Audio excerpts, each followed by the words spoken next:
Okay, so today with this set of halachot of Jewish marriage, we want to speak specifically about harachot, about the distance in the time that the woman is Nidah, what is allowed, what is not allowed.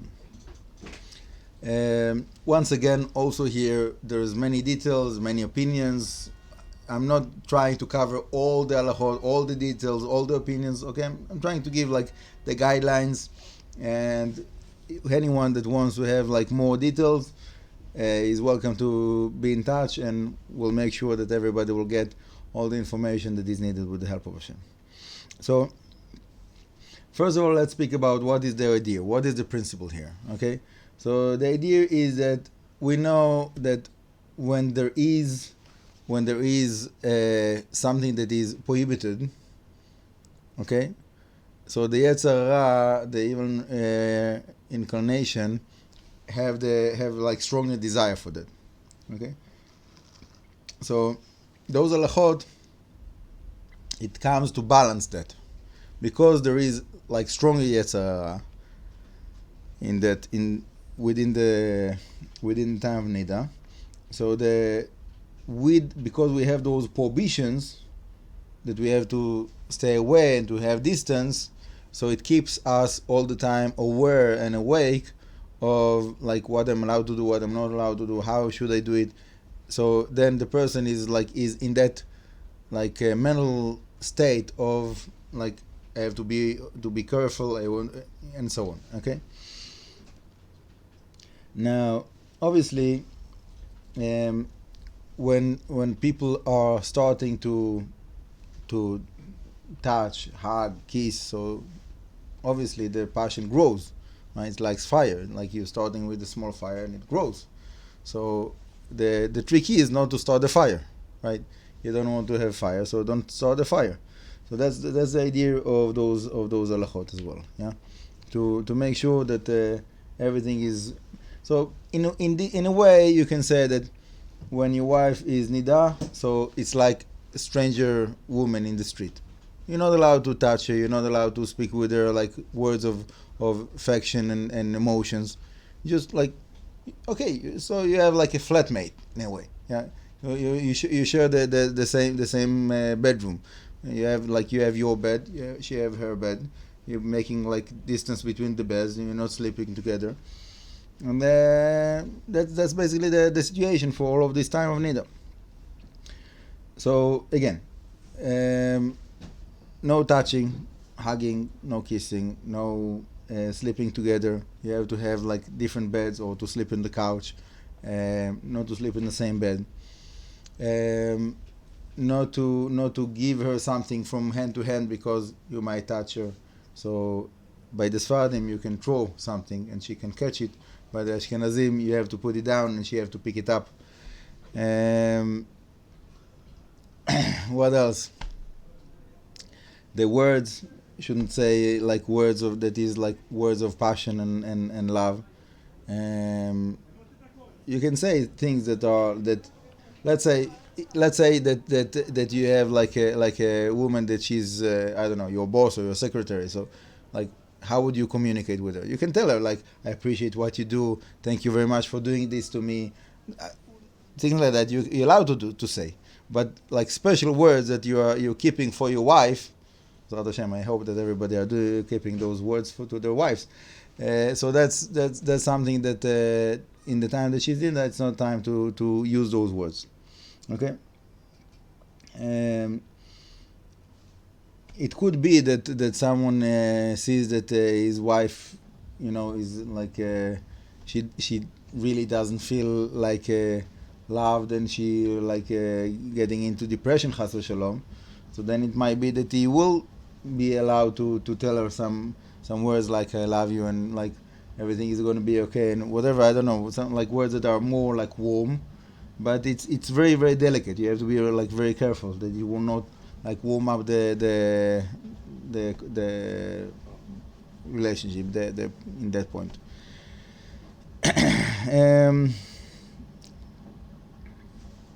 So what other halachot we have in the harachot? So you're not eating from the same plate or the same bowl. So like you serve like each, and when if she is serving like she made you a plate, so she's not putting it right there in front of you like she's used to, like just a.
So so I want to give an example. Yeah.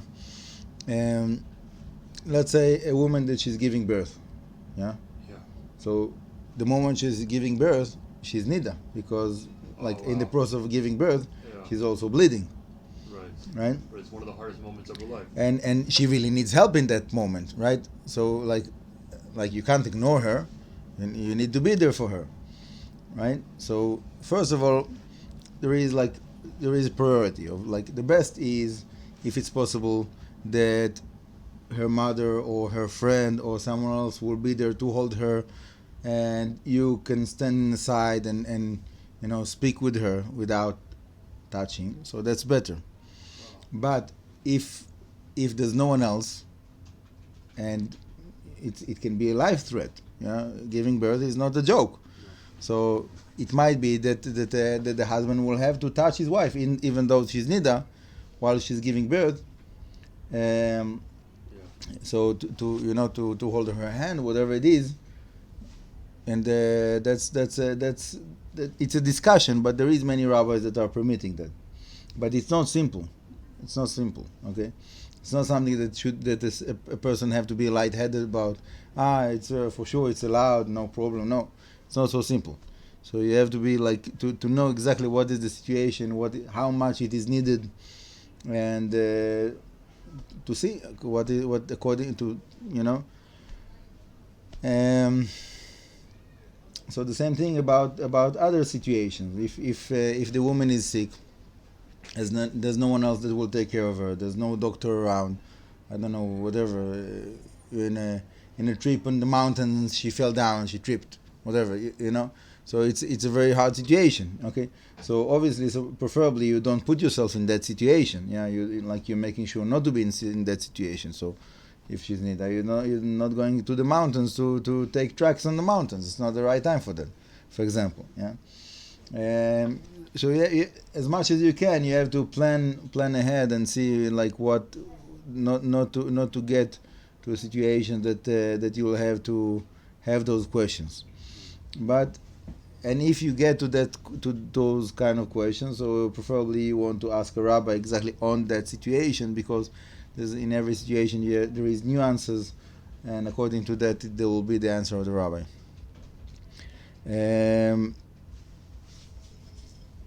sometimes you don't have a possibility to ask a rabbi because, like, every second counts. You have to like be there on that moment, on that second.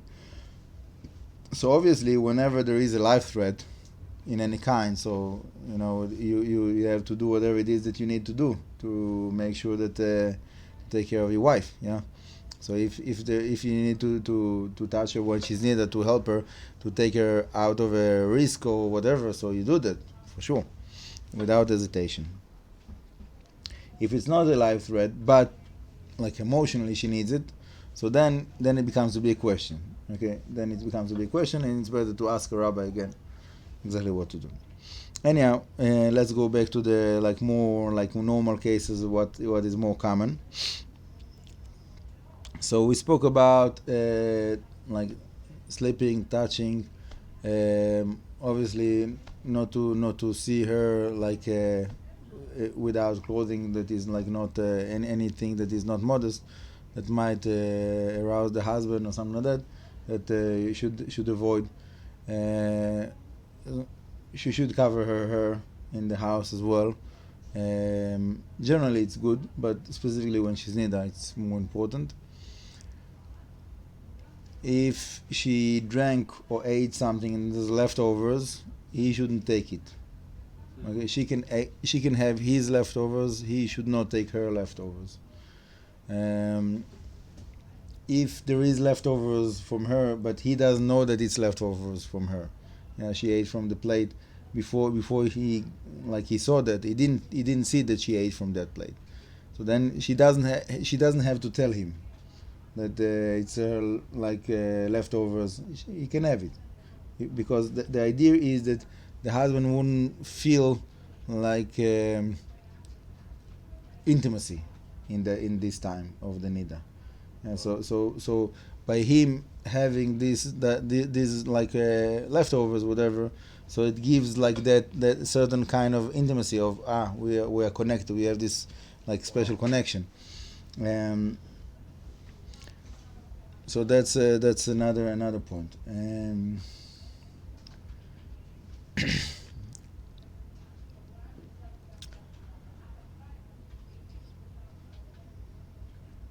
There is another thing about sitting one next to another in a bus or a train or a taxi or something like that.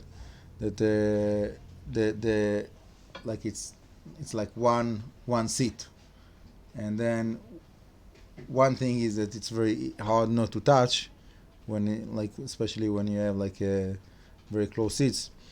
It's very hard not to touch, and also it's because it's moving. So you feel when she's moving, and she feels when you move. So even without touching, you feel the motion, and that's also something that is a problem. So preferably, it's better not to sit on a seat like that when she's Nidah.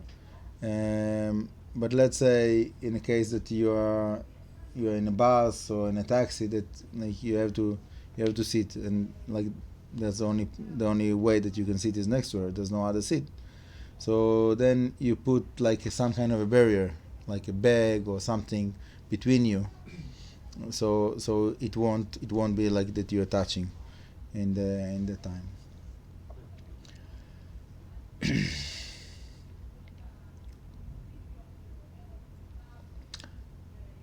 I think that maybe for now it will be enough, and Bezrat Hashem to be continued. Baruch Adonai Le'olam. Amen ve'amen.